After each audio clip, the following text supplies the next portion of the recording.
തിരുവനന്തപുരം കളിയിക്കാവിളയിൽ നടുറോഡിൽ ഇരുചക്ര വാഹനങ്ങളിൽ യുവാക്കളുടെ അഭ്യാസ പ്രകടനത്തിന്റെ റീൽ ചിത്രീകരിച്ച് സോഷ്യൽ മീഡിയയിൽ പ്രചരിപ്പിച്ച 4 പേർ അറസ്റ്റിലായി. അഭ്യാസ പ്രകടനത്തിന്റെ ദൃശ്യങ്ങൾ 24-ന് ലഭിച്ചു.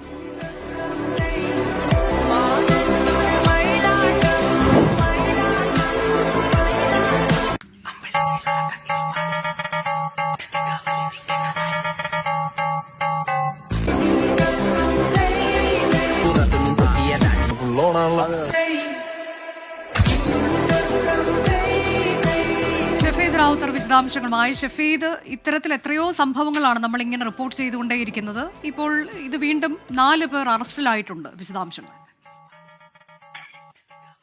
അനുജ, ഈ തിരുവനന്തപുരം തമിഴ്നാട് ബോർഡറായിട്ടുള്ള കളിയിക്കവിളയിലാണ് ഈ സംഭവം നടന്നിട്ടുള്ളത്. നമുക്ക് ആ ദൃശ്യങ്ങളിൽ കാണാൻ സാധിക്കും. അപകടകരമായ രീതിയിൽ ഇരുചക്ര വാഹനത്തിൽ 2 സംഘങ്ങളിലായി യുവാക്കൾ അഭ്യാസ പ്രകടനം നടത്തുകയായിരുന്നു. ഈ അഭ്യാസ പ്രകടനത്തിന്റെ വീഡിയോ ദൃശ്യം അത് പകർത്തി റീലായി സോഷ്യൽ മീഡിയയിൽ പങ്കുവച്ചു.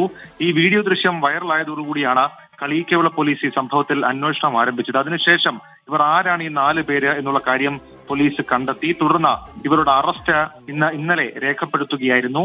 മാത്രമല്ല, ഇവരുടെ ഇരുചക്ര വാഹനങ്ങളും പിടിച്ചെടുത്തിട്ടുണ്ട്. ഒറ്റാമരം സ്വദേശികളായിട്ടുള്ള സഞ്ജയ്, ജോയൽ, വിശാഖ്, ജെബിൻ എന്നിവരാണ് പിടിയിലായിട്ടുള്ളത്. ഇവരുടെ ഈ അഭ്യാസ പ്രകടനത്തിനിടയിൽ മറ്റു വാഹനങ്ങളിൽ ഈ ബൈക്കുകൾ തട്ടുന്നതും അതേപോലെ തന്നെ ഈ അപകടകരമായ രീതിയിൽ വെട്ടിച്ചെടുക്കുന്നതും ബൈക്കിന് മുകളിൽ കയറി നിൽക്കുന്നതും കൂടാതെ ഈ ബൈക്കിൽ പലതരത്തിലുള്ള അഭ്യാസ പ്രകടനങ്ങൾ നടത്തുന്നതും ഉൾപ്പെടെയുള്ള കാര്യങ്ങൾ ആ ദൃശ്യങ്ങളിൽ നമുക്ക് കാണാൻ സാധിക്കും. പ്രത്യേകിച്ച് ഈ കേരളത്തിലേക്ക് എൻട്രിയുള്ള, അതായത് കളിയിക്കവിള ചെക്ക് പോസ്റ്റിന്റെ ഏറ്റവും പ്രധാനപ്പെട്ട ഒരു സുരക്ഷാ മേഖലയാണ്.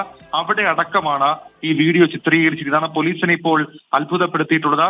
ഈ കന്യാകുമാരി ജില്ലാ പോലീസ് സൂപ്രണ്ട് സ്റ്റാലിൻ ഈ വിഷയം ഗൗരവമായി കണ്ടാണ് നടപടിയെടുത്തത്. ആ ദൃശ്യത്തിൽ തന്നെ നമുക്ക് ഈ കളിയിക്കവിള പോലീസിന്റെ ചെക്ക് പോസ്റ്റ് ഉൾപ്പെടെയുള്ള കാര്യങ്ങൾ കാണാം. വളരെ പ്രധാനപ്പെട്ട കേരളത്തിലേക്ക് വാഹനങ്ങൾ എത്തുന്ന റോഡിലാണ് ഈ രീതിയിലുള്ള അഭ്യാസ പ്രകടനങ്ങൾ നടത്തിയത്. ഇതിന് പിന്നാലെ പോലീസ് ഈ 4 പേരുടെയും അറസ്റ്റ് രേഖപ്പെടുത്തിയിട്ടുണ്ട്. അനുജ, തിരുവനന്തപുരം കളിയിക്കാവിളയിൽ നടുറോഡിൽ ഇരുചക്ര വാഹനങ്ങളിൽ യുവാക്കൾ അഭ്യാസ പ്രകടനം നടത്തുന്ന ദൃശ്യങ്ങളാണ് പ്രേക്ഷകർ കണ്ടത്. 4 പേർ അറസ്റ്റിലായവർ റീൽ ചിത്രീകരിച്ച് സോഷ്യൽ മീഡിയയിൽ പ്രചരിപ്പിക്കുകയും ചെയ്തു.